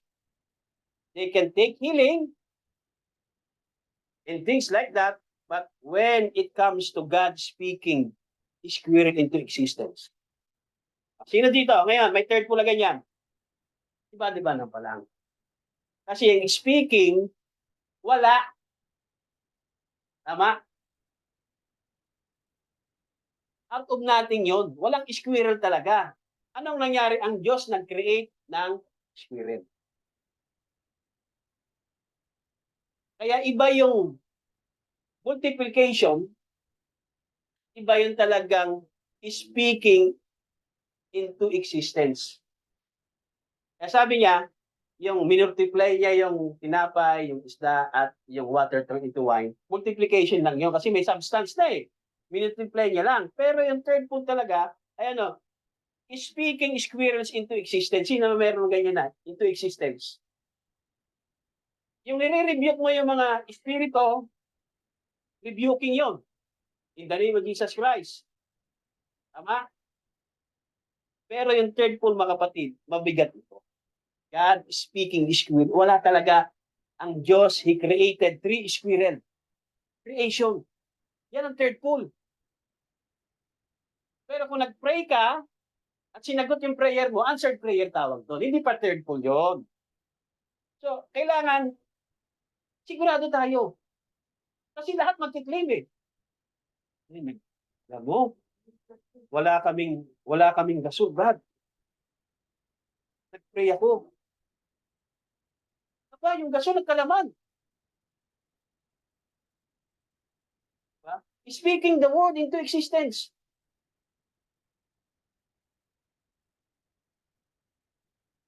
Kasi wala kang pambili ng gasol. Pero kung may pambili ka, makakabili ka ng gasol. Tama? Iba yung speaking squirrel into existence. Wala talaga. Kahit may pera si Buddy Van namin, hindi makakabili ng squirrel. Eh, hindi mo, wala kaming gasol. Nung binuksan ko, may laman. Speaking the word into existence. That's different. Mahirap mag-pray basta-basta kung kailangan nyo an anointed person to do it. Kaya sabi ko sa propeta mangyayari yan. Pero may sinabi si Buddy Banam sa squeezing time. Eh, gusto niyo ng third pull? Malalaman natin kung sino may third pull pagdating ng squeezing time. Kapag idiniklara na yung mga walang number, hindi sila makakapag-travel, hindi sila makakabili, hindi sila makakapagpa-hospital, doon lalabas ang third pull. Hintayin nyo lang muna. Di ba? Pero yung God speaking spirit into existence, wala pong nangyayari. Si Buddy Banam pala. Siya yung unang manifestation ng third pull. Kaya sabi niya, yung healing, ay ano, pwede, magaya. They can take healing and things like that. But when it comes to God speaking spirits into existence, then that's too deep for them. Can't be. That was Judas. His spirit can believe right up on the spot. He can't go in after that. Kaya, sabi niya ang third pull, hindi may impersonate. Pero yung mga end time in-impersonate, may third pull kami. Anong third pull? Anong third pull? Preaching to the lost. Kasi hindi ka naniwala sa amin, third pull ka na. Nag-preach ka lang doon sa tao na hindi naniwala sa iyo eh. Eternal loss na. Eh si Jesus nga, nag-third pull siya doon sa impyerno. Diba? Kaya hindi natin may impersonate ang third pull. Kahit anong claim natin. Kasi when it comes to God speaking squirrel into existence. Ngayon, bago nagsalita ang propeta, si Buddy Barbo nakaisip, Ano kaya kung mag-create ako? Walang squirrel, wala akong mahuli. Ano kaya kung mag-create kaya ako ng squirrel? Magsalita ako ng squirrel, hindi. Sino nagsabi sa kanya, bakit hindi mo salitain na magkaroon ng squirrel diyan at mangyayari? Sinasabi pa sa kanya, bakit hindi mo salitain? Kasi nga anointed man siya. Kaya ang third pole, when it comes to the God speaking squirrel into system, then that's too deep for the. Kaya hindi magagawa ni Judas yun. Kaya hindi kaya ng mga Pentecostal people to. You cannot teach Pentecostal babies supernatural things. Lalo mga end time. Amen? Mga end time Pentecostal babies. Amen?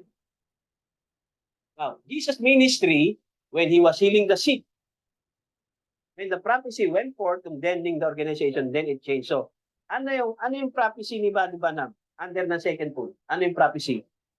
Diba? Discernment and prophecy, ano yung ginagawa niya? Doon sa prophecy na ginagawa niya, anong klaseng prophesying yun? Anong klaseng prophesying? Condemning that organization. You hypocrites, scribes and Pharisees, who unto you? Hypocrisies in iniquities. Yun yung prophesying ni Jesus Christ doon sa isang grupo kung saan nagre-reject sa kanya. Sabi niya, kung sa last time mo i-apply. Sa first time pa lang eh. Sinabihan mo na kagad na preaching to the total loss eh. Diba? Kaya yung second pool niya ay condemning that organization. Matthew 23. Basahin niyo yung buong Matthew 23. Doon mo i-apply ang second pool. His first pool was healing the sick. Second was rebuking the organization and prophesying. Paano niya ni-rebuke at ano yung prophesying niya? Doon sa mga scribes and Pharisees, ano sabi niya?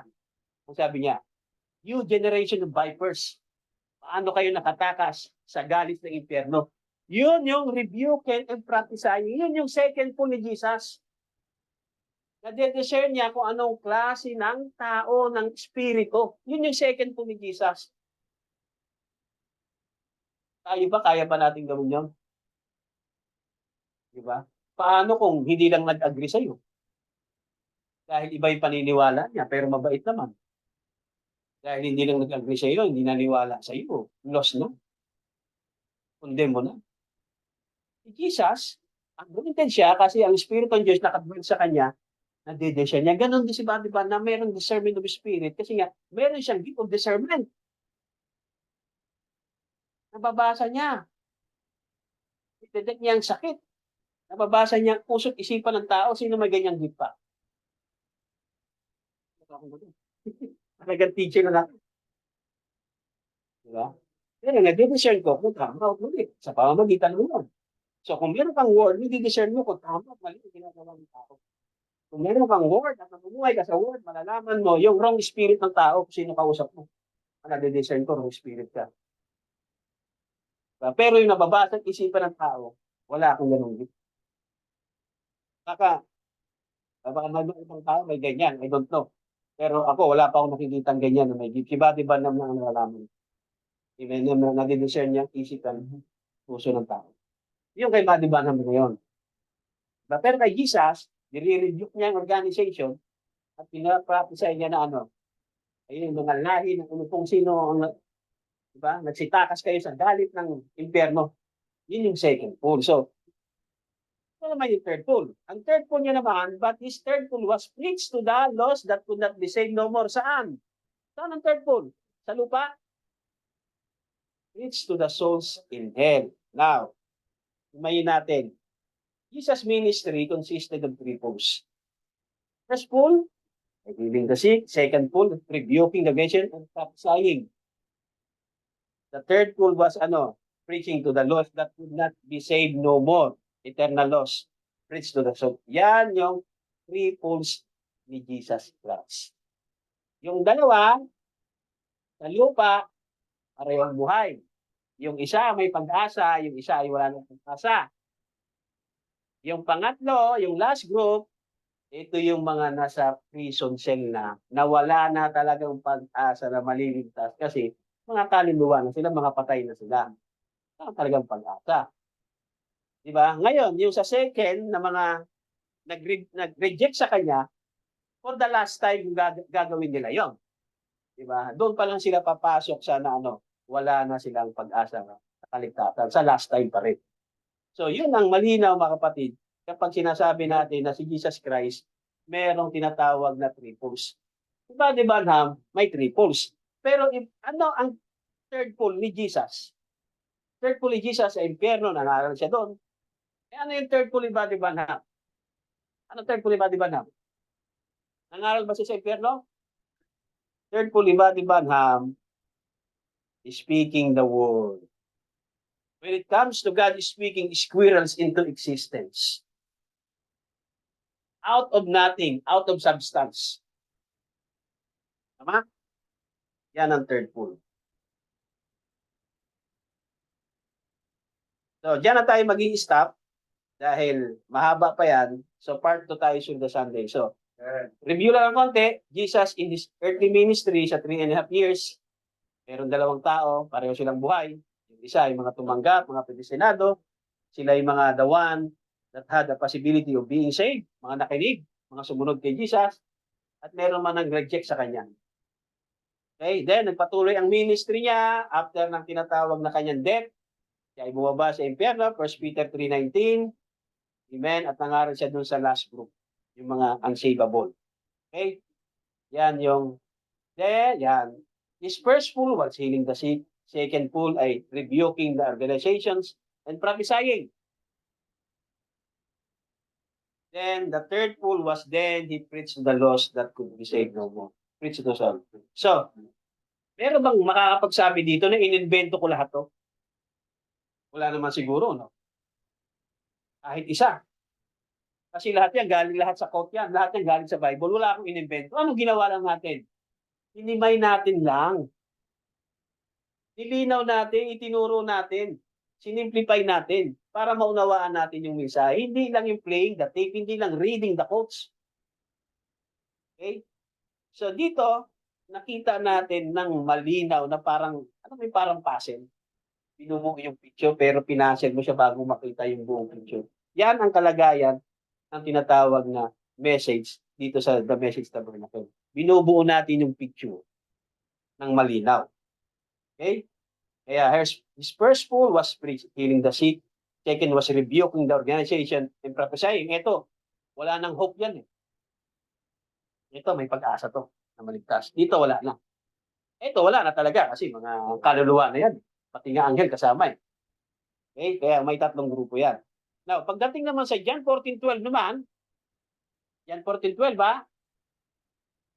Tama? Okay, John 14:12. Review ulit kasi binanggit natin. Yung John 14:12 yung works ay ano? Preaching to the lost. Okay? Tatlo din yung works under ng John 14:12. Preaching to the lost. Yung to seek and to save the lost. Hindi yung preaching to the lost may impyerno. Okay? Healing the sick. Number 2. Then the impossible to be ever saved. Okay.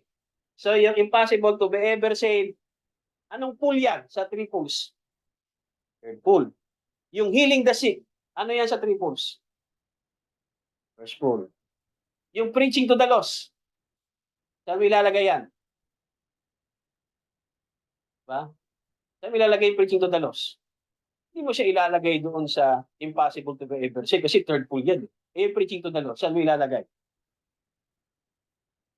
Kasi nga, ang preaching to the lost, doon sa mga may possibility maligtas. Saan mo siya ilalagay? Hindi, yung second kasi rebuking eh. Second rebuking eh. Ha? Sa first pa rin. First pa rin. Di ba? Doon pa rin. Kasi ngayon ang ministry niya talaga. The Son of Man came to seek and to save the lost. So yun yung unang talaga, yun ang pinaka-ministry niya talaga. To seek and to save the lost. Sama na doon yung healing. Okay? Kaya nagkalituhan ba? Sa ilalagay yung Chito na los. Diba? So, yan ay St. John 14:12. Inihimay niya dyan yung kung ano yung works. Tatlo yung sinabi niya. Eh, dun niya rin yung consistent ng kanyang ministry, yan naman yung tatlo. Okay?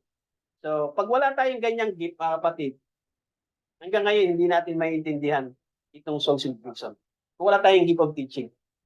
Kaya purihin ng Panginoon, kung hindi tayo nakaalis doon, mananatili tayo sa maling turo doon sa pinanggalingan natin, mga simbahan. Okay, kaya, I believe, nakita naman ng Diyos yung kalagayan natin eh. Nakita niya kung ano yung, maganda naman yung lugar natin, di ba? Space lang, maliit. Di ba? Pero ang Diyos naman, hindi naman siya liko eh. Diba? Sabi niya, ask, and it shall be given. Diba? At nakita na ng Diyos yan, at lahat ng bagay nakatalaga na yan. Eh, hindi na natin nakikita. Kaya sa atin, nananampalataya tayo na ang Diyos, ipoprovide niya lahat ng pangangailangan. Nakita ng Diyos ng pangangailangan natin. Kung nagsisiksika na tayo dito, sa lugar na to, ang Diyos magpo-provide. Amen? Kaya, sabi niya sa Hebrew, sa Mark 11:24, ay ano, when you pray, believe that you receive it and you shall have it. So, yun na, manalangin tayo, mga kapatid.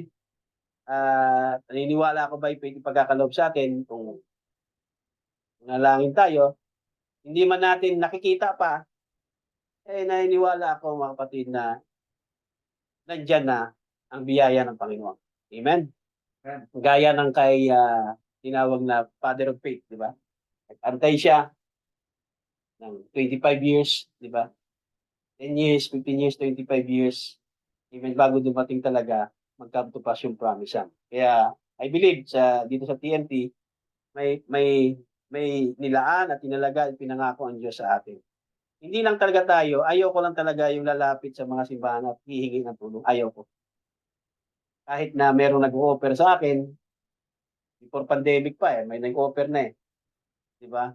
Ng patayo ng church building, sinabihan na ako yung isang grupo din, tutulong din. Ayoko lang ng ganun. Dahil ang sabi kay Buddy Banham, stay away from money. I will bless you. Yun yung sinabi ng anghel kay Buddy Banham. Kaya sabi ni Buddy Banham, I'm afraid of money. Hindi siya tumatanggap ng mga bigay-bigay ng mga ibang churches. Kung tanggapin niya pa, pinagpipray niya muna kung tatanggapin niya. Dahil yun ang bilin sa kanya, stay away from money. Kaya sabi niya, I am afraid of money. I believe, pagkapalaki tayo sa TNT, direkta sa Panginoon. Kaya direkta natin hingiin sa Panginoon. Hindi natin kailangan manghingi, mag-email. Brother Joe, i-email mo nga si Pastor Ado. Kaya sa Amerika, Pastor, i-email mo para pampatayin. Ako dati yung taga-email para manghingi ng financial building support. Ayaw ko ng ganun. Amen? At I believe ay ang Diyos ang siyang magbibigay sa atin yan. Ang mahalaga, nasa tamang right track na tayo, nasa right track tayo ng mensahe. Nasusundan natin ng tama. Dati, gulo ng nawa natin sa message eh. Diba? Kaya I hope naiintindihan na natin yung tatlong triples ni Jesus Christ. Okay? At yung ministry na yan, mauulit. Tama? Pero ang tanong ko, yung speaking the squirrels, kailan kaya yan? Gagawa din kaya natin yan? I believe doon sa time ng kagipitan talaga. Kasi bakit squirrels? Ano gagawin sa squirrel?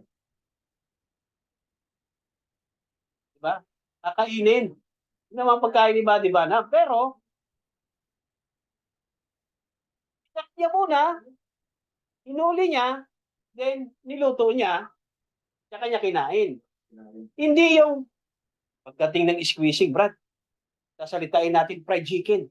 Ano yan, Jollibee, Max, o ano, Papat? Ano? Gusto niya talaga yung kakainin na lang eh. Sasalitain, magkaroon ng fried chicken. Eh si Buddy Banham, squirrel muna na buhay. Diluto niya muna bago niya nakain. Pero yung mga end time dito, no, ng usapan, ba? Sa time ng squeezing. Mag-i-speaking tayo, ano, fried chicken. O ano yan, Max? Ano? Anong klaseng fried chicken yan? Kasi fried chicken na kagad eh. Hindi ba pwedeng live chicken muna tapos iihawin natin para mas maganda naman? Ha? Para gusto natin kung ano. Eh paano kung iba ayaw ng fried chicken, gusto yung tinola, adobo. Eh sabi ng isang brother pa, sasalitain natin, paano? Fried chicken. Magic, di ba? Kaya gano'n mga kapatid, mahirap talagang mag-presuming sa message, lalo dito sa third pool. Walang makakapag-mimic kasi nito, walang makakapag-impersonate. At hindi natin ma-impersonate to. I believe, maranasan natin to. Individually, ay mangyayari sa buhay natin yan, no? Yung mga bagay na yan, ng speaking the word, mangyayari sa atin yan. Dahil ang mensahe ay dumating sa atin. Kung hindi darating sa atin ang tamang mensahe, hindi ako naniniwala, darating sa atin yung third pool. Hindi maniwala. Mali nga ang unawa natin sa mensahe, tapos may third pool ka. Paano tayo nagkaroon ng third pool? Nasa maling mensahe ka. Di ba? Third pool, preaching to the lost. Paano ka nagkaroon ng third pool kung nasa maling mensahe ka? Eh, ang third pool ay speaking the word of the Lord. Eh, paano kung nasa maling mensahe ka? Sige nga, paano mapapatunayan na nasa maling grupo ka, nasa maling mensahe, maling turo ang mga napapakinggan mo, mga tinatawag na mga hypocrites na mga pastor. Di ba? Mga balitaan mo, nahulog sa pera, nahulog sa babae. Paano tayo nagkaroon ng third pool?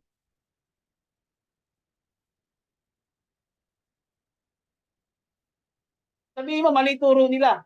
O, nung mali turo nila, naniwala tayo. Paano tayo nagkaroon ng third pool nun? So, mahirap tayo mag-presume. Kailangan muna makabalik tayo sa purong salita ng Diyos. Doon tayo i-anoint ng Diyos kapag anointed person ka, then speak the word. Kailangan ang buhay natin ay ano? Consecrated. Pag sinabing consecrated, ano yon? Sacred. Sagradong buhay. Kailangan sagrado, hindi yung sagrado paglinggo, pagdating ng ano, worldly. Eh, kung gusto natin ng speaking the word, kailangan sagrado ang buhay natin. Di ba?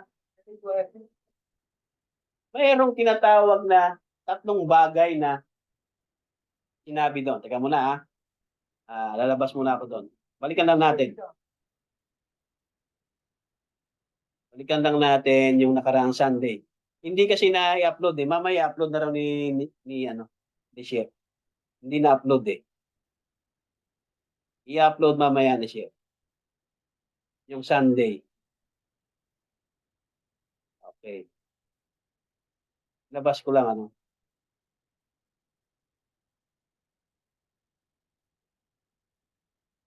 Asan yun?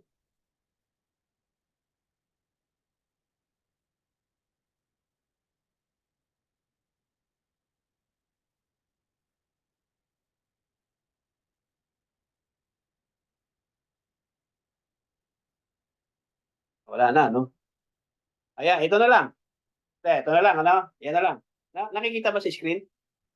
Hindi sa online. Okay, yan. Tignan nyo, ha? I was thinking here of one little illustration. Okay, sino gusto ng third pool? Sino gusto makakita ng third pool? Okay. To back up what he said, now we look at this watch. Yan yung little illustration niya, yung relo. Okay? Yung mabigat yan, pag yan pa, masakit na sa ulo, wag na yan. Ito na lang. No? Sabi niya, meron niyang main wheel, escape wheel, minute hand, hour hand. Okay? Now, sabi niya, yan yung little illustration. Unless that every instrument in that watch, yung main wheel, escape wheel, minute hand, hour hand, one with the other, will never know the correct time. Hindi natin malalaman. Okay?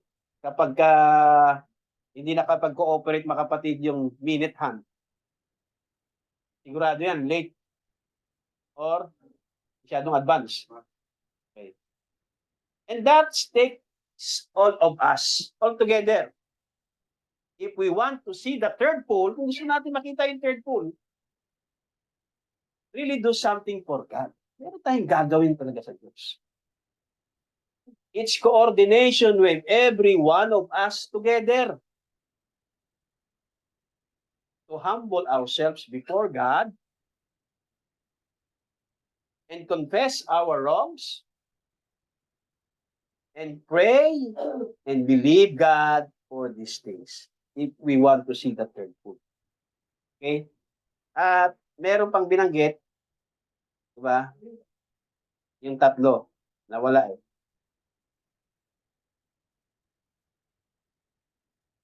Para dun sa mga last Sunday, hindi kasi ano eh.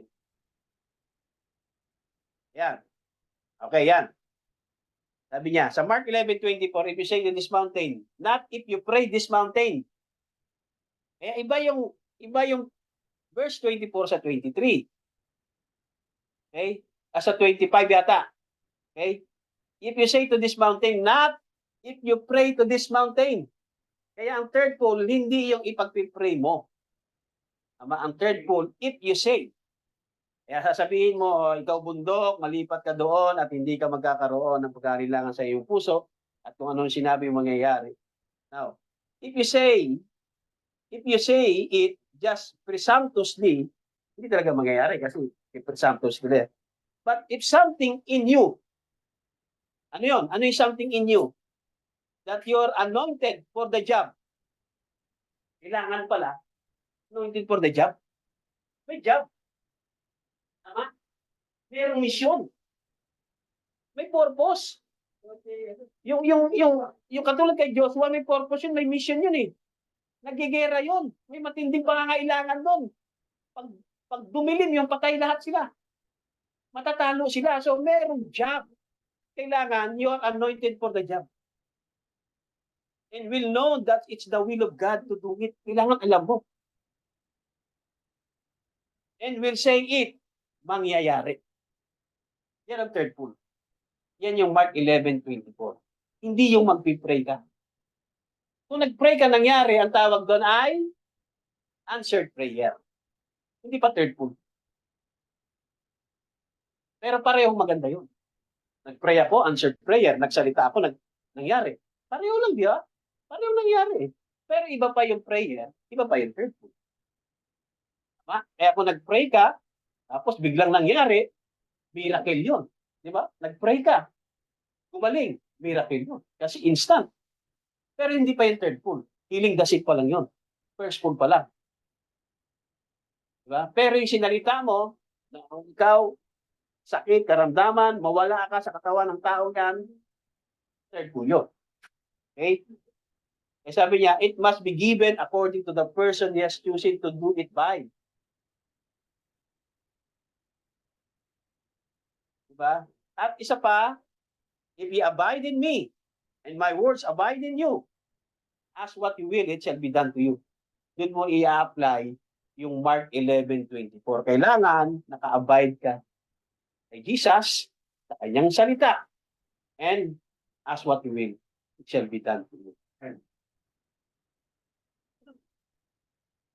Yan.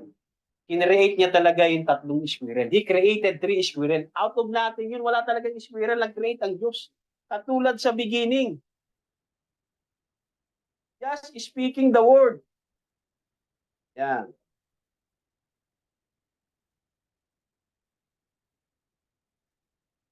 Speak the word. It was He brought them into existence. It's Him. Ano ba yung isa? May pa kayo nahanap. May isa pa. Tapos na ako actually. Naalala ko lang na balikan. Yun na yun.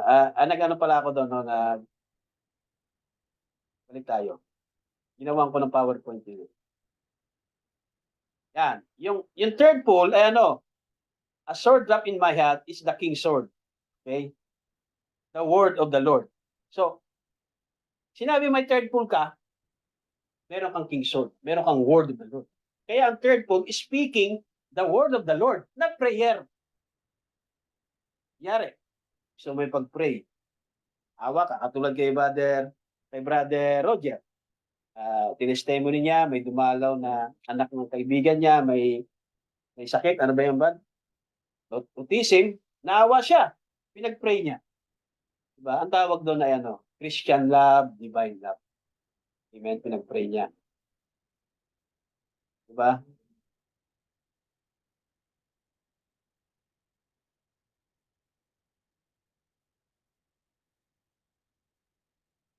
Yan.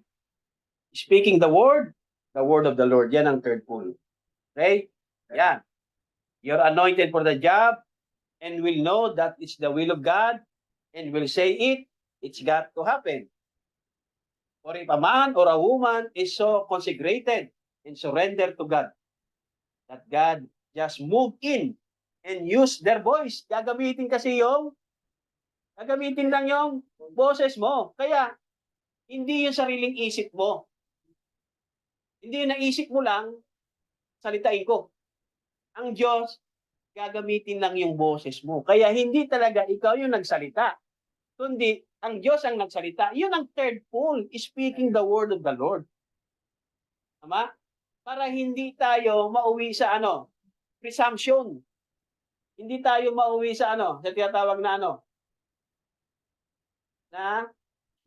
yung third pull? Ma-impersonator natin. Alam mo, Brad? Diba? Ilang beses sinare sa akin yun eh. Dati nating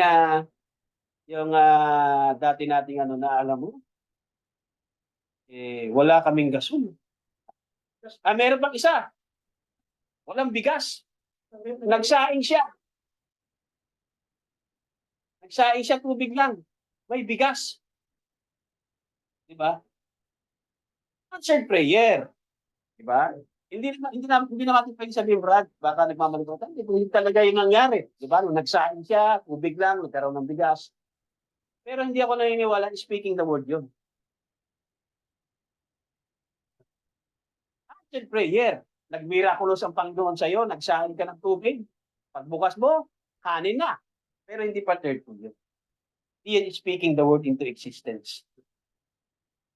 Kasi, naniniwala ako, kung wala kang bigas sa bahay, yung kapitbahay mo may bigas.